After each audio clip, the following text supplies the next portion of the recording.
Welcome to the McElhinneys podcast. I am delighted to be your host today. My name is Sandra Devaney and I am the Sales and Business Manager here at McElhinneys. To begin our podcast journey, I am honoured to be interviewing the owner and the founder of our multi-award winning retail store, John McElhinney.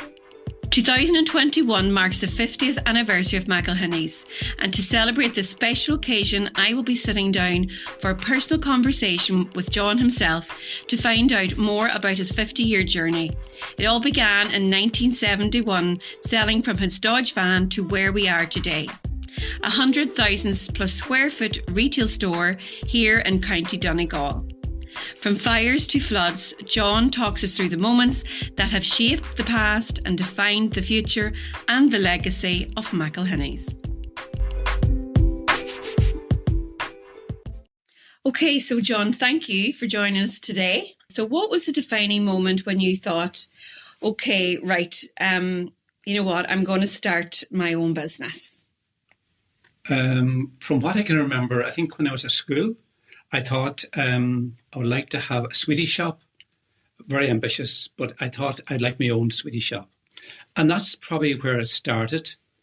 When I left school then, I went for a job in a local grocery store in Ballybuffet. Mm-hmm. There was a job advertised, but I just missed it. There was just the day I went in, there was a guy started that day. So I then got a job in another shop in town, which was a draper shop. It was the former Dunleavy's. Right, yes. Shop. And that's where it started. So John, Dunleavy's, okay, so a lot of local people would be familiar with that store. It's a well-established draper department store or drapery store in Ballybuffet at the time. It was one of 4 or 5 big shops in town. And I worked there for 4.5 years and really enjoyed it. Loved meeting people, loved to sell. So it was a good grounding. Now at that time, of course, it wasn't very busy because it wasn't like business was, at that time people didn't have the money. So there wasn't a lot of money around. But at the same time, it was a busy, like we had busy days. We had this fair day, the local fair day, which was once a month. And you had the Saturdays was always a busy day. That was the busiest time for there. Mm-hmm. But the fair day was the one day that we always remember that was really busy and really difficult day because with all the cattle dealers and all the people coming in and buying boots and nail boots and all that type of thing. So it was really hard work because they were hard. They never wanted to pay the full price. So they were always bargaining down. They're always doing a deal. They always wanted a deal. So it was difficult. It was a difficult time. But I enjoyed it, really enjoyable. And suppose in that situation you probably didn't do maybe regular hours, or I'm sure when the business was there. We would have started at 9:30 in the morning and we opened normally until 7 o'clock in the evening, but I mean on Saturday it was about 9 o'clock, 9:30 when it closed. Wow. It was a very long day. And then from that then, you know, obviously that gave you the appetite then for retail and people, which obviously is why we're here today. But from that position then, how did you decide, okay, you know what, I would like my own business? I think I always had it in the back of my mind I would like to do something, but it was so far removed at that stage because I didn't have any money and I had no way of getting money. So after about 4.5 years, the boss got sick and the place, Dunleavy's, was sold. Mm-hmm. So a local man took over the business. I remember thinking at the time I'd love to buy this, but there was no way that I was 19 at the time. Wow. There was no way that I would have got money. There was no way I would have got the money. So luckily I didn't get the money really because I think it would probably way far too, because I didn't have the experience that I would need to run my own business. But I thought at the time I'd love to. So I worked there for 2 years then after the takeover. But I've always this itching. I got more and more then. I think after the changeover, I thought I'd like to do my own thing. I'd just like to do my own thing. And I went to the bank and I borrowed 500 punts. Wow. And I bought a van. And I went to the local cash and carry and bought groceries. I went door to door And that's really where it started. And that's the infamous now white Dodge van, is it? The yellow van. Was it yellow then? Yes. Yellow and John, tell me, so was it groceries, just food? Just groceries initially, and then I did a little bit of drapery. I did maybe ladies' knitwear and men's socks, and then I started doing a bit of footwear, and it was just a gradual thing. Wow. And I used to do so much. I used to pay in so much a week. You could pay in, 2 and 6 a week was the payment. So £1 every week, and they paid on and I used to have blankets and sheets as well. So that's where it really started. That's amazing. But I really, grocery was never what I wanted to do, but grocery was an introduction to the business. Yeah. I didn't have enough money to start anything else. So that's what I started. And I was there for a few years, but I always wanted to get a place in town. I always wanted to shop. I always wanted a place in town. And then there came a place vacant in Glenfan Street. And I eventually, after a long time, because there was a long period between the Dennis bought it and by the time that the deal was done. Mm-hmm. So I've been torturing Dennis every week to see what was I getting in. So eventually got in. Yes. So in 1971, I started in April 71. Wow. And that was the start of it. In a very small space, I think it was 3,500. It was just small. It was like a front room, really. Yeah. But I was lucky enough that I had contacts with, because I've been working in the trade for all those years. I had a lot of contacts with reps and travellers. Mm-hmm. And I got credit. They give me credit. Yes. And I always remember the night before I opened, thinking, well, now what's going to happen if I don't sell the stuff? Because I had about 3-4 different companies that sold me, that I got stuff from. So I thought, if I don't sell it, how will I sell it back? That was the one thing I thought about. Oh, but it was a great success the first day. And John, tell me, so obviously, we're located in Balbafay, and it's, obviously in them days probably was much more rural than it even is today. So where did you get that stock, or how did you, you said into drapery, where did you buy it? At that time, it was commercial travellers. The travellers travelled around. Right. Nobody travelled to Dublin or these places at that stage. Mm-hmm. So everybody. I bought the stock from the traveller coming around, because that's the way everyone did business then. Yes. That the traveller came around with all these cases and showed all the samples, and then you put down the order and they delivered the order maybe 2 weeks later. Yeah. Wow. And that's the way I started. And then I started myself. Then I got a van then.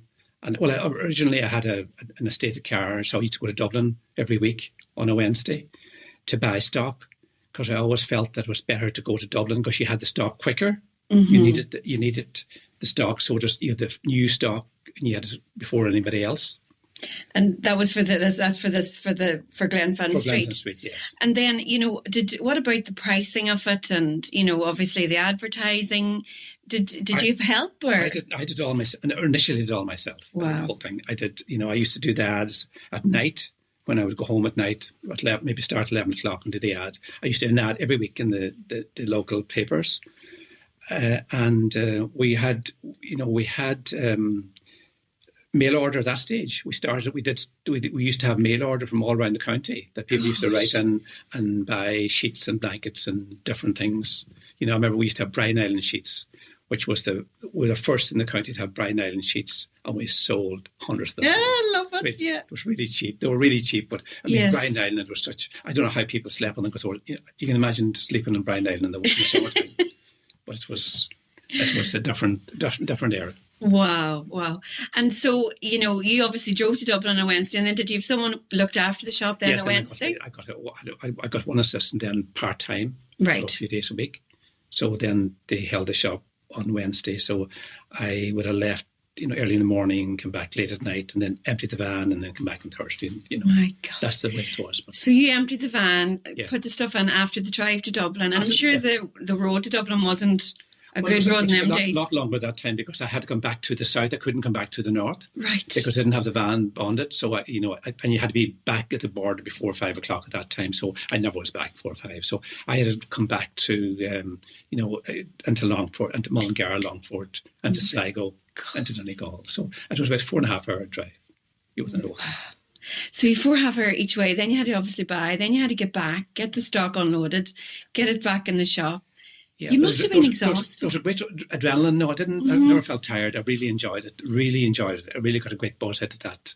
You know, the buying and the selling. There was just something about it that I just loved. And I really enjoyed it. Really, I never thought it like hard work. I never thought it like work. You weren't married then, were you, John? I was married. No, so you just, yeah. So I had just nobody on myself to worry about. So I didn't, I just worked. I mean, every day from, I used to come in the morning about 9 o'clock, and I would go. I was very lucky that the people who owned the premises were very good to me, and I got my 11 o'clock tea, I got my lunch, I got my afternoon tea. They brought it all to you? So honestly, they were so good. I couldn't say, but Dennis and Mary were fantastic. They really looked after me really well, and I could never forget them. And the funny thing I do think about now is that I never even paid them. I never even gave them anything for it. They were just so good to me. Yeah. And they came in at night and helped me, and they just did everything they could for me. But it was a great time. It was a great time, and I really enjoyed that time there.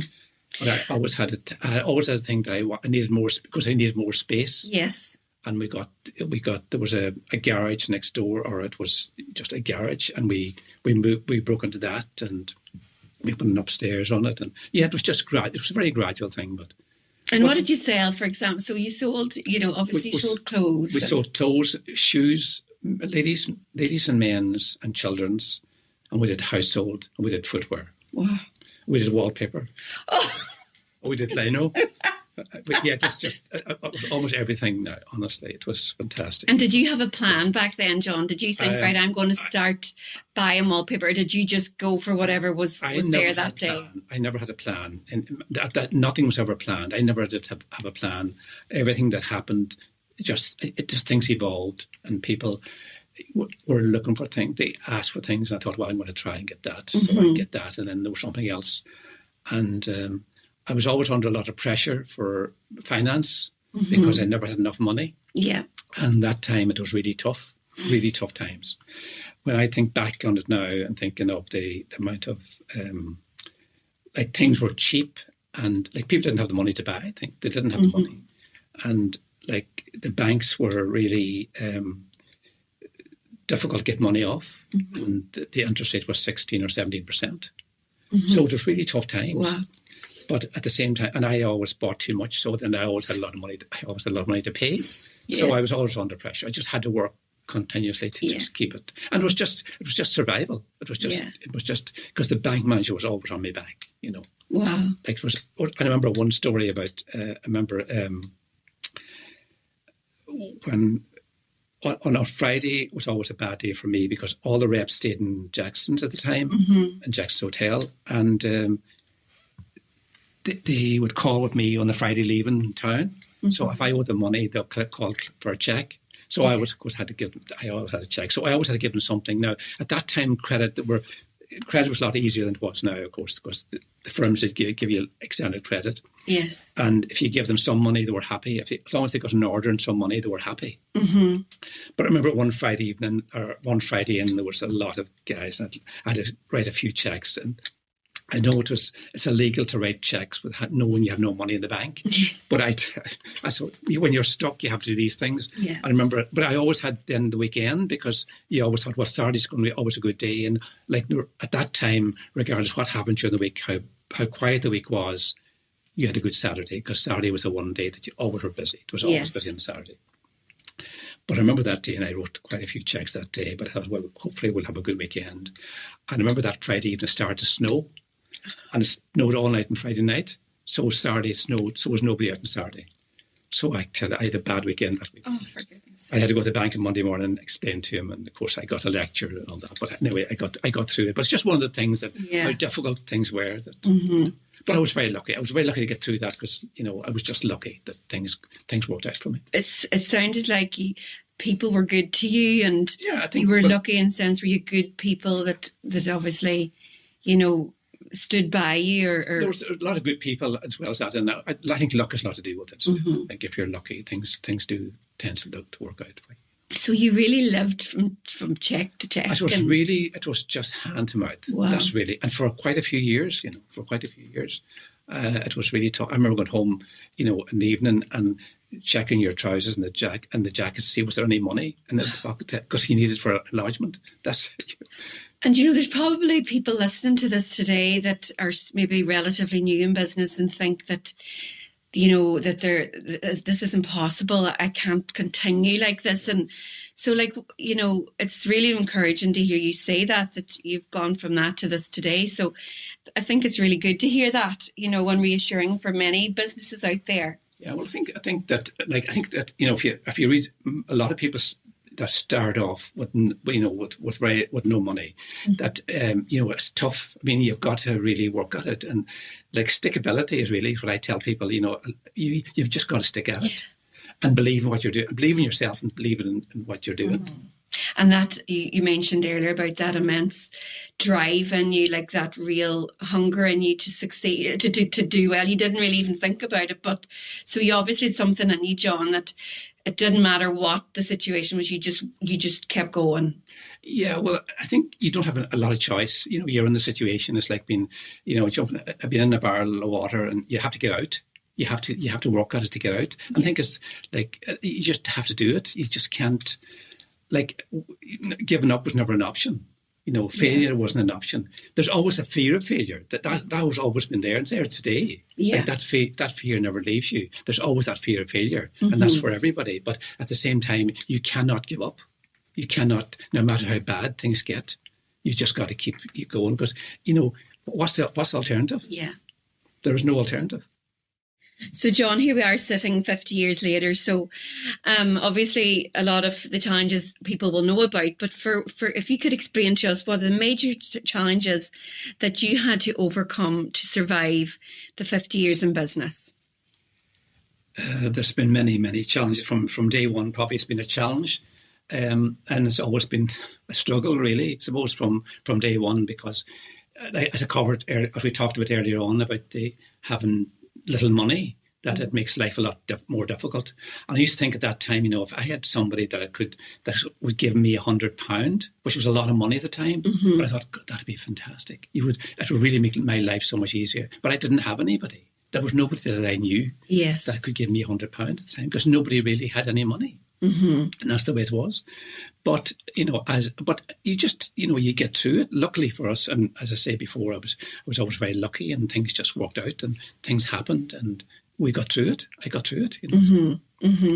And I mean, it's catalogued that you've had several. There's several things that have stood out here that people will know about. For example, you went through a firebomb, several floods. Are you happy to talk about any of that? Yeah. I mean, it's something that, when we were in Glenflint Street, we were there for a few years, then we moved to the main street, and then we were a few years there, and then we moved down to Lower Main Street.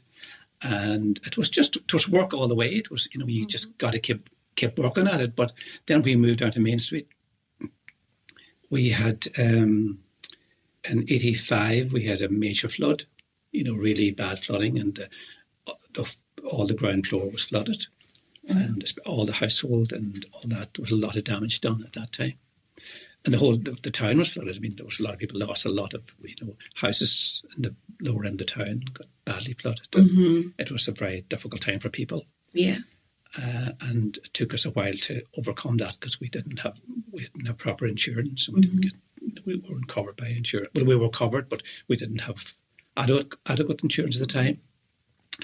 And then, of course, in 87, when we had the firebomb, and that happened in February 87. Wow. Right. And that was that was probably one of the worst things that happened.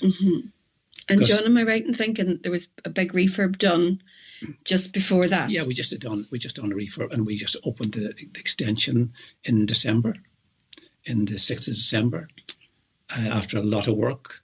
And we were so happy with getting that far. And then on the 7th of February, then we had the firebomb. We just went home Saturday night, and normally then I got a phone call at 12 o'clock that the shop was on fire. Oh my goodness. And then that didn't know what it was. Well, obviously we didn't know at that time what it was. We thought maybe there was computers or whatever that had went on fire, but obviously we discovered on Sunday morning that it was a firebomb. Yeah. And that It caused the place was damaged, but there was part of structural damage. There wasn't a lot of structural damage, but all the stock was ruined, and the smoke damage was colossal. And John, you were saying there about all the way through it, there was always, that worry, or that, it was difficult getting finance. And so in that situation, you've all this stock, that new extension, you obviously, had paid for that. And so where and how did you ever that deal was with probably that? the biggest thing that you thought, that everything that you worked for was gone. That was my biggest thing. It was self-pity, really, and feeling sorry for myself. That was my biggest issue for a few days afterwards.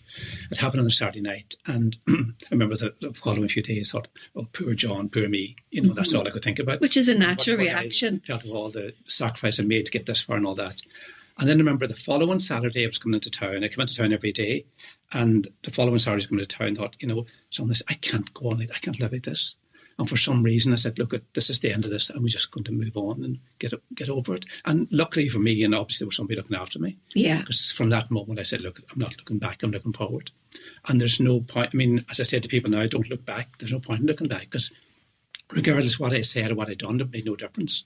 It was gone. So we just had to make the most of what we had. So yeah, it was difficult. It was a difficult time, and we had insurance, and then there was we had public liability, and we got through it. We didn't, it was hard work, and we didn't get enough money to cover us with what we needed, but we got enough money to get us over it. And lucky enough, when we opened again, we were closed from February to November. Oh my goodness, so that long. We opened in November. We were very lucky that we could open in a good time, that things went very well for us. Yeah. And, we had a good November, a good December, and we had a good January. So yeah, we got through it. And it's interesting, there's a video that's circulating, and it actually just circulated quite recently as well on social media about that particular time. And I don't know, you've probably seen it, but you're in it, and standing in front of the camera is you, but you're so, there's real fire in your eyes, like that fight. Yeah. In that interview. Yeah. Once you get over the initial shock, suppose you said, like, things, I need to move on. We need to move on. Here, we're not going to give in. We're not going to give up. You can't give up. This is, like, I think that's the one thing that you think to yourself, well, people would have said to me at the time, why would you bother going back and, take your insurance money and go? But, like, I owed so much money at the time. I owed a lot of money. And I knew I'd be running for the rest of my life. So I thought, no, I'm going to go get this right. I'm going to pay my bills, whatever happens. And luckily enough, it just worked out for me. It worked out well for us. It worked out, thank God. It was good. Yeah. And then, the fact that you've come through them, and then obviously recessions. I'm sure. Yeah, there's been quite a few recessions, and there's been, we had foot and mouth, and we had different things over the years that's happened that made life difficult. But there's times during that time that you think, what is going to happen, but you've got to knuckle down and work that much harder. And make sure that you can come out the other side of it. Because, like, as I discovered, nothing lasts forever. The good times don't last, but the bad times don't last. So no matter how bad that is, or how bad things are, it'll pass. And that's my belief, that no matter how things are, things will not last forever. No matter how bad things are. And John, there's probably people sitting there, like I said today, and they're probably, we're in the middle of a pandemic that the world has never seen in our time, but, they're probably sitting in that same situation, and you have been in many times there. Like, what advice would you give to them? Well, I think again, as I said, it's passing, and I think at this stage we're in the last quarter of it. Things are changing, and it's going to pass. And I do believe that there's a great time coming. I do believe there's a great time coming. It's been difficult for everybody. It's different for every one of us, and everybody listening, I'm sure, I find the same. But I think that, like, for people in business, that I think you just got to hold on and have faith in yourself and believe in yourself that you can do it, because you've got to have belief in yourself. And, don't give up. I always think that stickability, if you've got stickability, you'll get through. But you've got to stick with it. You cannot give up. And John, is that just as a natural that's a natural behavior or natural strength, I think, in someone? It's not something that can be, it's not a learned behavior. It's a natural strength, isn't it? I'm not sure. I think circumstances, makes you do these things. I think circumstances changes you. Mm-hmm. And if you're in difficult situations, that you've got to work your way out of them. Yeah. And that you decide, I'm going to make this. I'm going to get over this. I'm not going to give in. I mean, it's not giving in, probably is what it is. It's just, maybe being stubborn. Maybe that's maybe being stubborn. So I think now, that's amazing and I think it's really, again, going to encourage people sitting with businesses in a really scary time. And I think it's that belief, just stick with it, keep the head down, do what only business owners know is just to work through it. And it's great, like you said there, that the great times are ahead, and we all believe that. And that is so encouraging for all of us.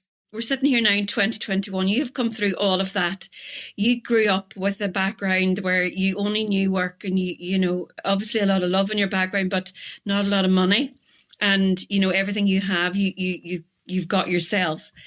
So if you were looking back now and 25-year-old John was sitting here in front of you today, what advice would you give John? I would say believe in yourself, have belief in yourself. And if you have a gut feeling, or follow your gut, and if you want to do something, the fact that you believe in it yourself, that you have a passion for it, because I think if you have a passion for it, that will carry you. Mm-hmm. And if you enjoy what you do, and if you're thinking of doing something, and do it for yourself, don't be doing it because somebody tells you, that's a great idea, and you're not so sure. Because I always think that unless you believe in it yourself, because if you believe it yourself, you'll make a go of it. So if I think for anybody thinking of starting whatever type of business or whatever they're thinking of doing, is go for it. I go for it, but have it, as long as you know that that's what you want to do. Mm-hmm. Because it's like children at school, if they get a subject that they really like, they'll excel at that. And if you're in a job or you're in a career that you like, you'll excel at it. So mm-hmm. I think it's all about enjoying what you do. It's like you said at the beginning, you initially started with grocery. You maybe wouldn't be here today because your heart wasn't really in it, you said. So that's very interesting. And John, in terms of, something that you've always,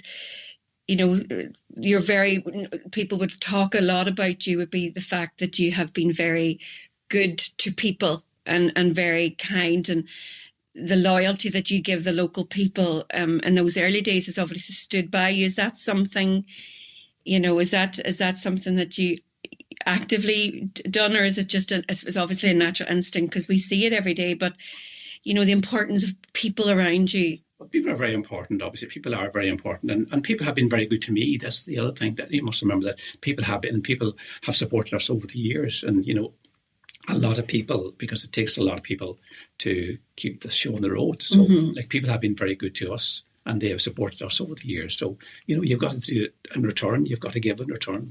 Mm-hmm. And what you give, you get back. And those early days, it was obviously, it was local people that supported you. And obviously, I'm sure today there's still a huge amount of local, but because the business has grown, and we'll talk about that in a minute about the online, but, obviously there's a component in there somewhere, and it's about being kind and good to people. Possibly, yeah. But I think that, people have been very good, and then people have really supported me from day one. Mm-hmm. And, we have customers here that we have third and fourth generation people shopping with us. We've still people who've shopped in Glenfern Street are still coming into us today. So, yeah, people have been, so it's a two-sided, it's both two-sided, because people have been very good to me. Mm-hmm. People have, supported me over the years. And people don't forget, sure they don't. And appreciate that, And just, I'm sure 25-year-old John would never, ever have been able to realise the importance and the change, and obviously a big part, especially where we're sitting right now today, the importance of online. Could you ever have seen that? No. I as I said, it never had a plan. There was never a plan.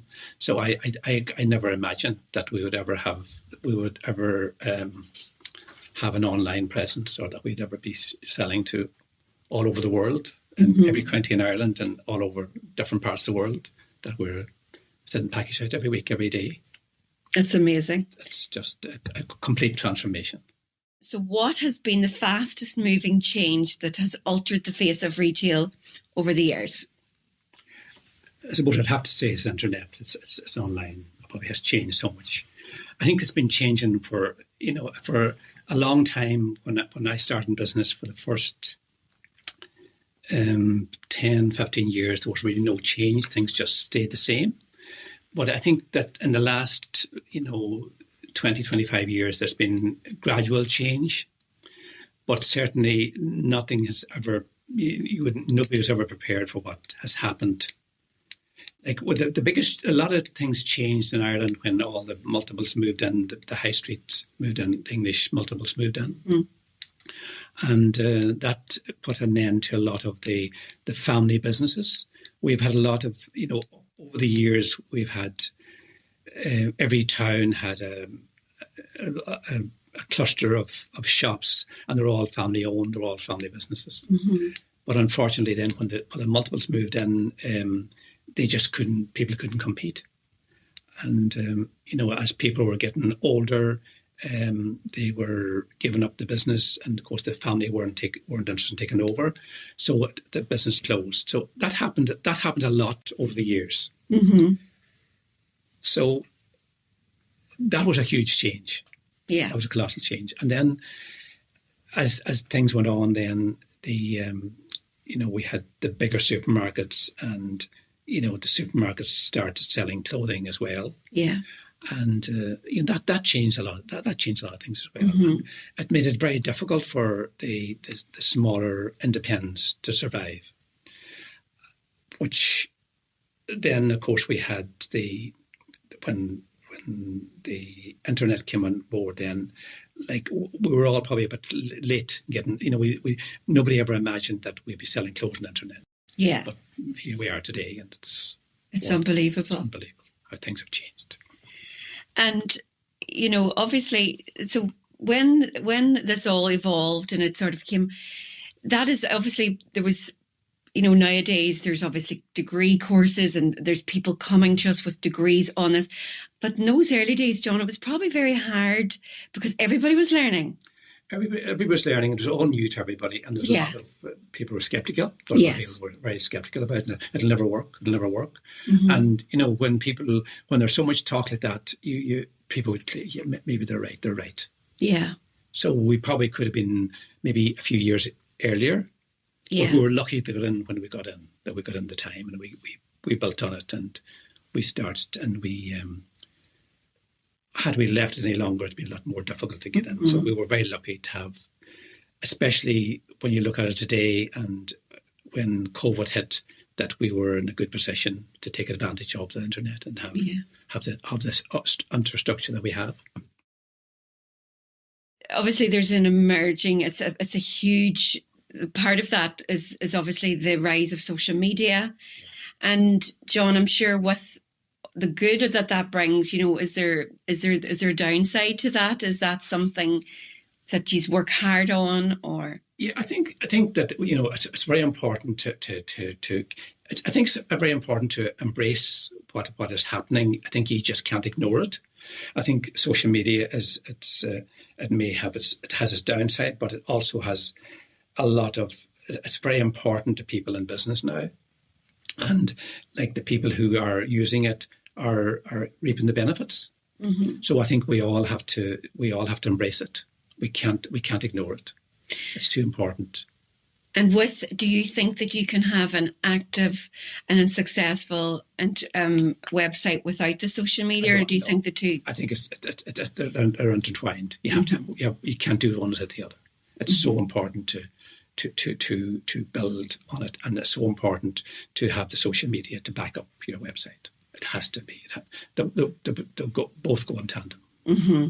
And again, with that, we're sitting here today, and amongst the pandemic, we obviously we're just coming through Brexit. Yeah. And I'm sure shipping and to, you know, obviously we're shipping to all over the world, but I'm sure there was a lot of things that the new policies, new procedures that came with that. A lot of challenges. There's definitely a lot of challenges. Brexit brought its own challenges, and its own challenges in getting goods into the country and exporting goods out of the country and all that. So there's a lot of extra work and a lot of extra paperwork, a lot of extra work and a lot of extra expense as well.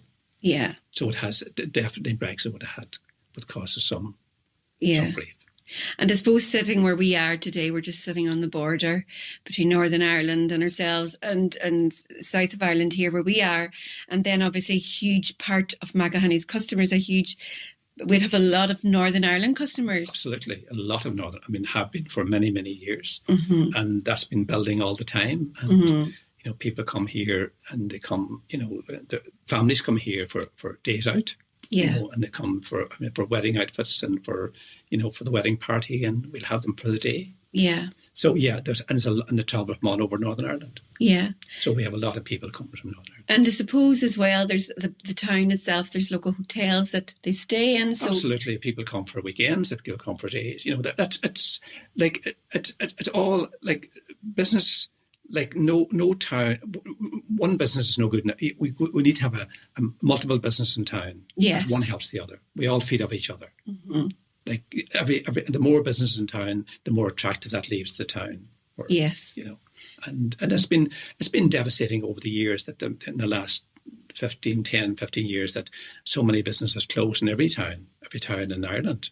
Yeah, and you drive through and there's so many boarded up premises, But I think that now that hopefully, I think maybe when we get over COVID, that there may be a change, is that there's more people opening up different small businesses. A lot of people talking about opening small businesses. There's a lot of new entrepreneurs coming on board, and they're opening coffee shops. They're opening bistros, different type of businesses. So I think there's a lot of hope out there. I think I know it's very difficult. It's hard for people to see it, but I do believe that there's a lot going to happen when this is over.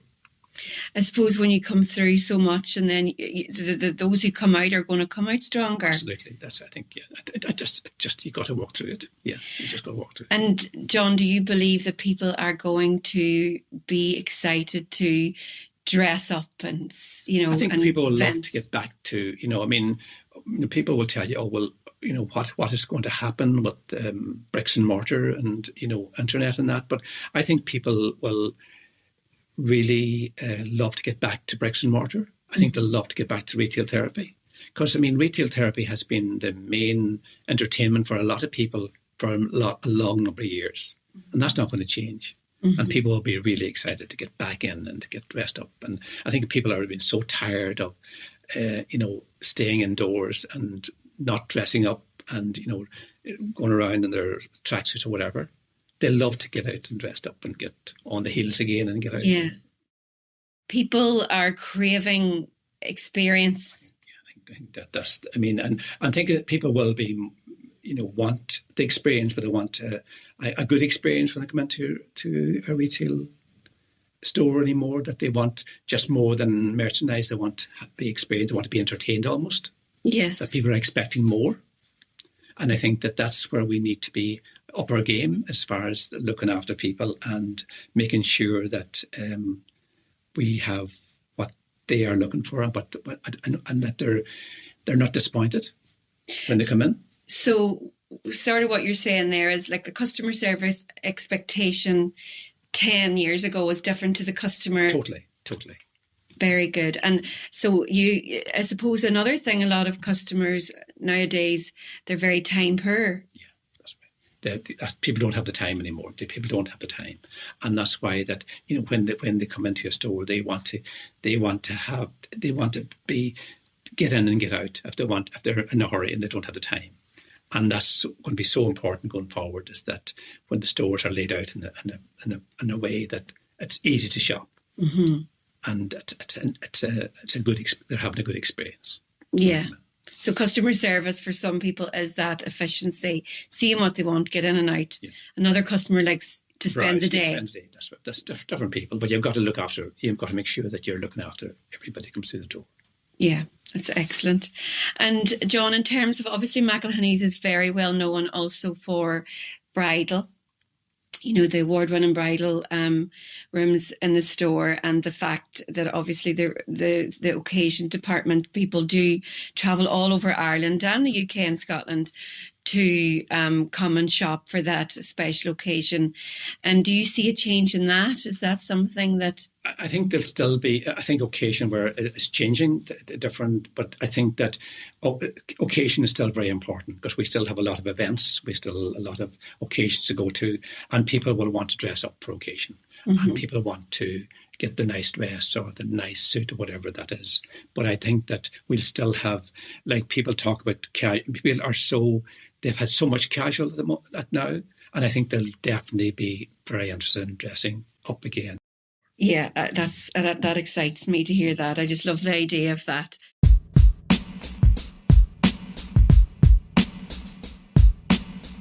Okay, so John, obviously we could sit here and talk all day about things that have happened and stories. I'm sure you have a million stories. But I think there's probably, obviously, those stories about you going and buying stock and buying product, and, you went all over the world to buy, and suppose in days when there wasn't many people out buying. So I would love to know, and I'm sure that everybody would love to know, is there any standout moments that you thought, what am I doing? Or you look back and you think, what possessed me? Any things like that would stand out to you that you think of often? One story I do think about often is the time that when I used to go to Dublin in the van, when I was in Glenpan Street, I used to go to Dublin in the van every Wednesday morning. And I used to go into this warehouse, and I was there in the morning, and the guy told me, I have a great value for you today.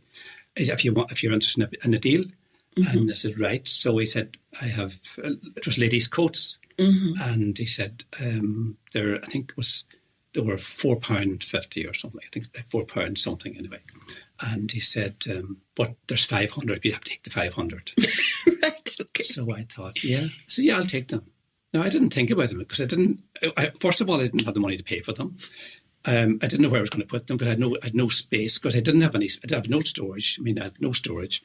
Glenfin was the really first shop, small. But anyway, I got this coats. I got the coat because at that time I got credit, so I didn't have to pay for them that day. And I got them. They were delivered a few days later, because that time took a few days because I couldn't take. Obviously, it was of course. So they delivered them, and I spent. I think they charged £3 for delivery or something. But anyway, I got them delivered. And then I had nowhere to put them. I had these boxes and boxes of coats. And I had taken them. I was living at home at the time, so I had to take them out home. And at every room in the house, I had them. I had them in the garage. There was a garage. There was a shed. I had them everywhere.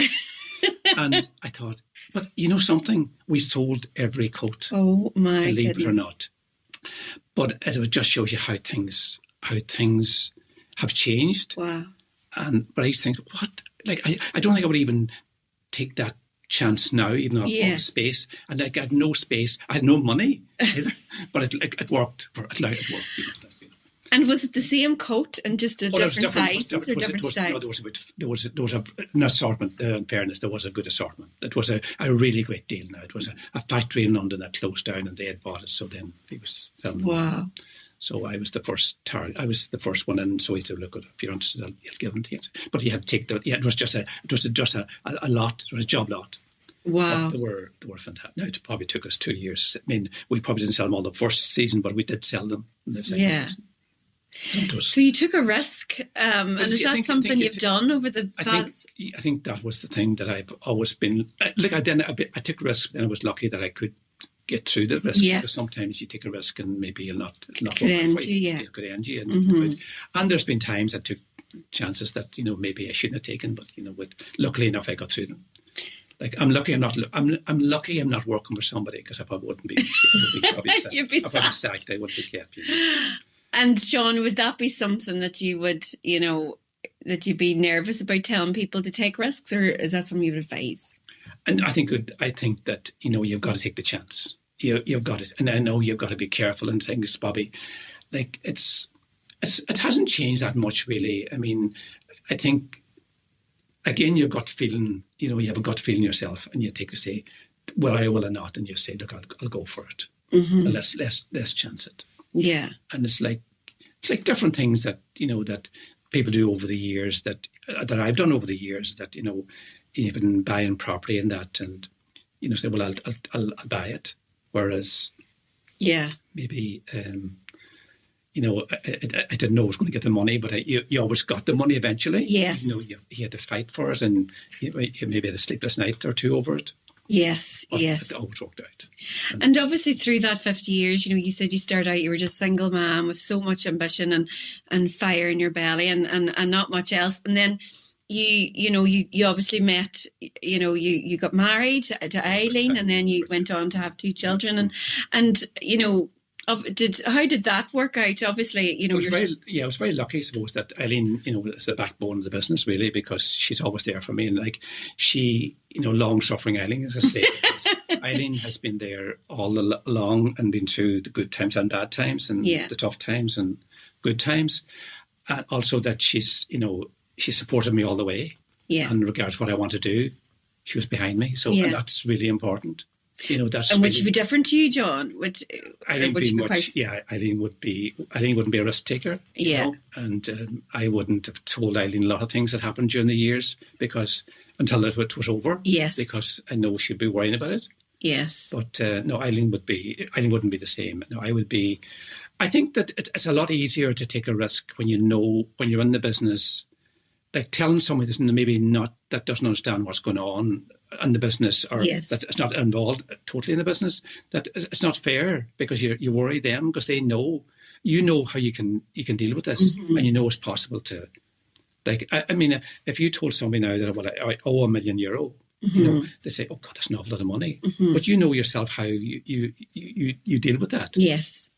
Whereas if you're outside, you think, oh, that's an awful lot of money. And it's a lot of money, there's no doubt about that. Yeah. But if you're in the business and, you have a certain turnovers or whatever it is, that well, it's workable. It's workable. Doable.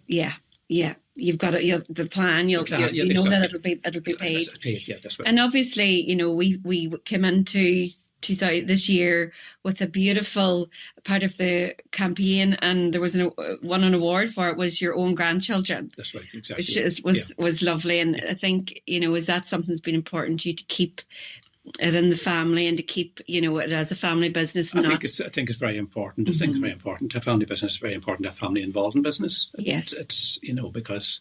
That's really what it's all about. And this is a family business. It's a family business. It's important that we keep, and hopefully down through the years that this is the way that it'll stay. And I think too, McElhinneys, obviously you have a lot of long service, and I suppose you would hear the staff, they feel like part of the family. Absolutely, but it is a family, really. It is. We're very lucky that we have very loyal people, and it just feels as a family. It's not very corporate, really. It's family. Yeah, and is there a magic? How do you manage to get, it seems like the McElhinneys, the staff are unique. Is that something that you recruit in, or again, is it just down to luck, John? We have a certain person that we know when we talk to them, that they are compatible. They will fit into McElhinneys. And that's part of it. And we've been lucky. We've been lucky over the years, and we've had really good people. Yeah, and that's part of what's made the business success. Yeah. And I suppose when you think back, like technically, and I suppose if someone said, a business in Ballybofey in Donegal, a family-run business, technically it shouldn't have worked. It shouldn't have worked. No, I mean, I was told that many times, and a bank manager told me one time that in one time I went looking for money for something, and he said, by right, this shouldn't have worked. He said, this shouldn't. I mean, he said, if I was giving you money on day one, I would never give it to you. Wow. That's fact, and I can understand that. I mean, because it doesn't add up.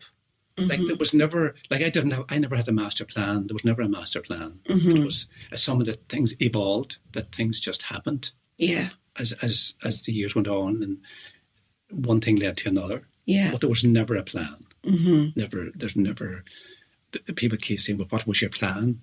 But I never had a plan. You never had a plan. Just. Yeah. it just worked. And is there one thing there that, from the beginning that has stayed with you?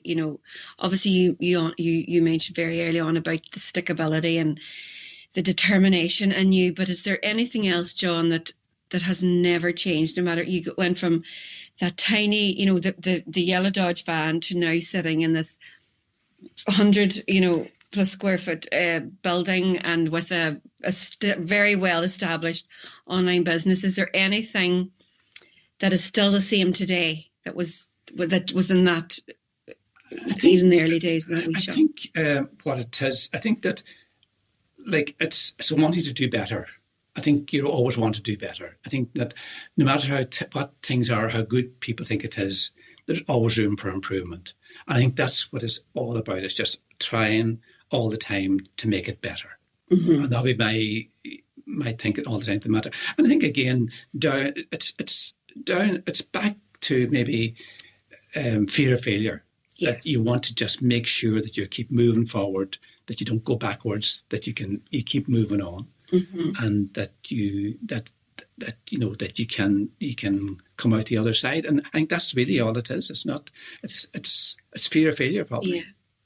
And a question for you is, are you ever content and think, wow, right, this is it now, I'm happy? Or do you ever get them moments or fleetingly and then you move, because obviously you're naturally determined and you're naturally... Unfortunately, I rarely get them. I'm always wanting more. Mm-hmm. And I don't mean financial. I don't mean financial. I just mean to make it better, mm-hmm. for everybody, but to make it better for everybody, that this is better, and keep improving all the time. Mm-hmm. I don't think you can sit back and look at it and say, look, because it's changing completely. Retail is changing all the time. Mm-hmm. Everything's changing completely. But I think you've got to keep trying. Okay, so John, we're coming to the end of the podcast now, and I'm sure everybody that's listening is very interested to understand and to hear this from you. So you've gone from, your wee Dodge van way back, in 1971, and now you're sitting in a multi-award winning retail store. And we all want to know, so basically, what's next for McElhinneys? What's next?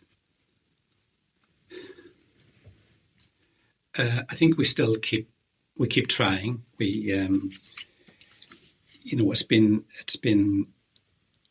trial and error for so long, mm-hmm. but I'd be very excited about what's going to happen.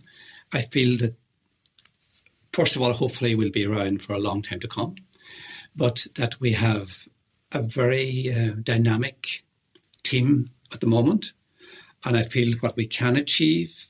I think with online and social media, that our time has come, and not forgetting, of course, bricks and mortar. Bricks and mortar will be really important, but I think we have a lot of new ideas and a lot of things that we want to implement over the next 12 months.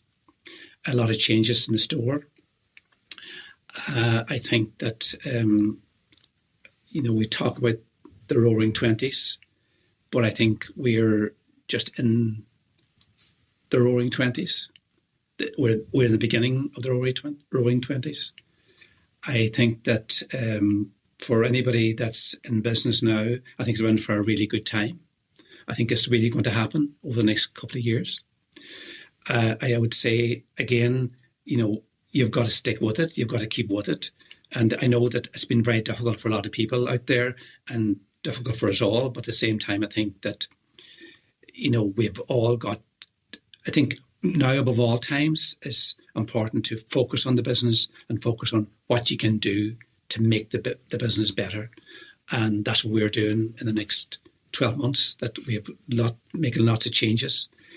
But I'd be very excited about what the team have to offer and what we have to offer, and all the changes that people will see when they go back into store, because we've done lots of things while we were closed. There's lots of changes within the store, and I think we'll have a really good time. And I think for the next number of years that it's going to be really exciting in retail. That's so good to hear. And I mean, I think, when you say there about the Roaring Twenties, I mean, obviously, you're alluding to when way back in the 1920s, yes. Mm-hmm. And they went on to have a fantastic time, and it was a great time for music. Everything was a great time for everything. I think that's so true. People's going to want to dance again. They're going to want to dress up. They're going to want to enjoy life, and I think that's something that every single one of us need to hear, that those good times are ahead. And it's all the things that you've said here today, John, is, I think it's so important for people listening that, you said very early in the interview, the good times don't last, but the bad times don't last. Yeah. And the bad times are over, or almost over. They're almost over. And we're on to the good times. I think it's a very exciting time to be in business. That's fantastic. And, obviously we're here at McElhinneys celebrating our 50th anniversary. And, it's so incredible that you created this business, and we're sitting here interviewing you today about it. And if there's anything that you don't want to change, John, is there anything that's very important for you to remain the same? I think that the people, retail is about people. Retail is about looking after people. And I think that sometimes people forget that. But what we've been very lucky over the years that we had very good people that understand the need to look after our customers. And all I'd want to do is make sure that people are being looked after. People are, because retail is not it's not rocket science. Retail is basic common sense. Mm-hmm. But I think that, if we look after people and do what we've done for the last number of years and keep doing it, we'll be in a very good place. And we'll come to a very good place. But you know what? I don't think that we need to. I think that's just the most perfect place to finish. I mean, I'm sitting here with goosebumps and excited about the future, and to hear that you said that it's all about the people and the importance of looking after them. I mean, that really does epitomise McElhinneys, doesn't it? Absolutely, yeah. That's right. And it's about the good people, the good staff that we have, and the staff that's looking after our people, and that's very important. And the customers. We've had customers that's coming here for year after year, week after week. And, we have to appreciate that. We've been very, very lucky. Mm-hmm. Very, very lucky. But we've been very lucky with the good customers and lucky with good staff. Mm-hmm. And I think just, obviously you are the figurehead, but it's very true what you're saying. The customers, our staff is what the customers are coming for. So they have built the business to where it is. That's what years. And there's lots of bonds that have been built with customers, and that's right. I suppose that's unique in itself. Yeah, it's been brilliant. And we have people here for many, we have long-serving staff that are here for many, many years. Mm-hmm. It's brilliant. Amazing. Well, I think that's where I'm going to end. I think that's a beautiful way to end the podcast, hearing from John about, the one thing, obviously the future, and the one thing that he doesn't want to change in the business. I think, I want to thank you, John, because I know, and anybody who knows you know that it's not easy. You're not comfortable really talking too much, but it's just been a real honour of mine to be able to sit here and talk to you about that and talk about the history, because it's part of the legacy of McElhinneys, and I just think it's just so important for people out there to hear that there's no, as you said, it's not rocket science. It doesn't take no big theatre. It's just about looking at the things that you've got, never giving up, and to focus on the good times, because they will come. Absolutely.